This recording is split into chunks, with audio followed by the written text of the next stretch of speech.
আপনি যদি মানসিকভাবে বিকারগ্রস্ত না হয়ে থাকেন তাহলে আপনি আপনার মা বা বাবাকে ভালোবাসতে বাধ্য। মা হচ্ছে গিয়ে এই পৃথিবীর সকল অ্যাসেটের ঊর্ধ্বে একটা অ্যাসেট। আমার জীবনে যদি আমি কালকেও মারা যাই আমার কোনো আফসোস নেই। এইটা আসলে একটা গিফট, একটা অ্যাসেট। ধরেন আপনি খুবই সাধারণ একজন মানুষ, আপনি একটা আইফোন 17 কিনে ফেললেন, আপনি কিন্তু এটার অনেক যত্ন করবেন। এটা একটা অ্যাসেট। আপনি দিন এনে দিন খাওয়া একটা মানুষ, অনেক বছরের পরিশ্রমের টাকা দিয়ে একটা গাড়ি কিনে ফেললেন, আর 10টা মানুষের থেকে কিন্তু আপনি এটার বেশি যত্ন করবেন, কারণ এটা একটা অ্যাসেট।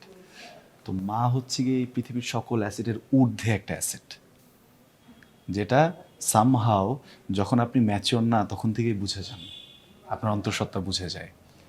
তো একটা সময় গিয়ে আপনি যদি মানসিকভাবে বিকারগ্রস্ত না হয়ে থাকেন তাহলে আপনি আপনার মা বা বাবাকে ভালোবাসতে বাধ্য। এইটা আমি যে বাসি ব্যাপারটা এরকম না, আমি প্রিটি শিওর আপনারাও বাসেন। অ্যান্ড সবাই সবার সামর্থ্যের জায়গা থেকে নিজের মাকে বেস্টটাই দেন।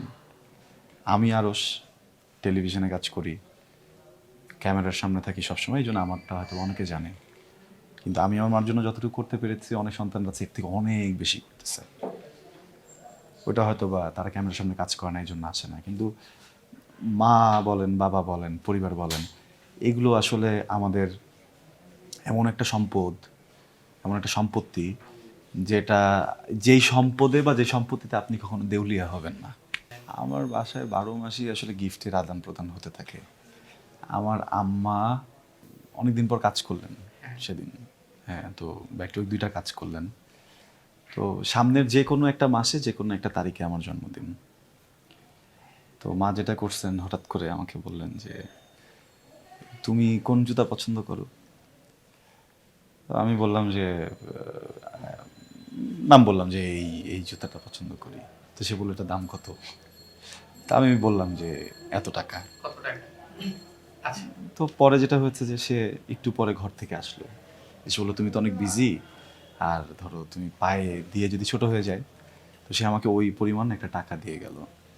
হ্যাঁ, আমি ওই টাকাটা এখনো নিয়ে নিয়ে ঘুরতেছি যে আমি শুটিং আসছি, আজকেও প্ল্যান ছিল যে আসার আগে ফ্রি হলে নিয়ে ফেলবো, বা আগে প্যাক আপ হয়ে গেলে যাওয়ার পথে কিনে ফেলবো জুতাটা। তো এখন পর্যন্ত হয়ে ওঠেনি, কিন্তু মানে এটা হইতেই থাকে। হ্যাঁ, আমার ছোট বোন ও আরো 15 দিন আগে থেকে কি নিবে পাজেলটা আমি তো শুনতেছি। হ্যাঁ, তো যেটা হয় ও একবার এসে আমাকে টাওয়াল দেখায়, ভাইয়া দেখো তো 2টা টাওয়াল দেখছি অনেক ডিফারেন্ট, এটা ভালো লাগে কিনা। একবার এসে হচ্ছে গিয়ে পারফিউম দেখায়। ওই এইভাবে চলতে থাকে। আমি যেহেতু এখন কাজ করছি, আমার জন্য তাদের জন্য গিফট কেনাটা একটু সহজ।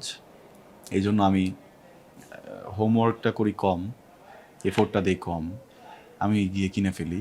আর তাদের যেটা হয় যে যেহেতু তারা এখন মানে অ্যাক্টিভ না কর্মজীবনে, তারা আসলে দেখা যায় বিভিন্ন সময় স্পেশাল সময়ের জন্য এই জমিয়ে জমিয়ে জমিয়ে জমিয়ে রাখে। হ্যাঁ, আর এগুলো হচ্ছে গিয়ে এদিক থেকে আমি খুবই ব্লেসড।